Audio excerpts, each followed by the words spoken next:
Jahon chempionatiga chiqdik, qanaqa natija kutyapsiz? Ben Jahon chempioni Marat Kabay, ben Tohir Kapazga ishonmayman. İşonmayman. 80%. Ben bu Farsa İtalyan murabbiy katta va'dalarni qildi, xudo xol.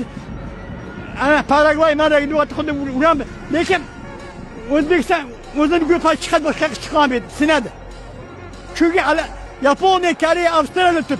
Ular O'zbekiston itdan battar tashlaydi. O'zbekiston kuchi yetmaydi bak. Ular bizlarning hal pressida, bizlarning hammasi mushqa hammasi. Bundan artamaydi.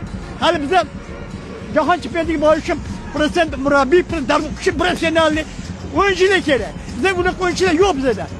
Bizlarning o'ynagan paytimizda men o'ynaganman-da, o'shalar o'yinchi so'yasam tug'ilmayapti hozir.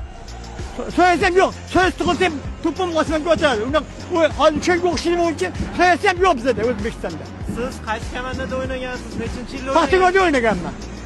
56-yil, 60-yillarda. Kinish bilan o'ynaganman. Krasnoyarsk bilan birga o'ynaganman. Abdurayevov bilan o'ynaganman. Ism familiyangiz nima edi? Esda chiqdi Abdusalom. Sizni ism familiyangiz? Zevda Abdusalom. Zevda Abdusalom. O'ynaganman. Hammasi bilaman. Menimda Xudo rahmat nechta o'yinchi o'ldi. Aviahalokatda aviahalokat bo'lmagan. Uni hali dogovor nomestida urib tushirgan samolyot. Buni isbotlangan. Moskva sekret kanalida ko'rsatgan. Va kinosi ham harakatlaydigan. Teg ochildi. Uni urib tushirgan degan dushmanlar. Mana odamlarni aldash uchun samolyot urishdi degan. Men 46-yildan Paxtakorga butkadek yig'lab boraman. Yig'lab 9-marta eslayman. Inesi mana hali men televizorda necha marta vystupat qilganman. Hali O'zbekiston tarixini men to'g'ri bir soat gapirdi.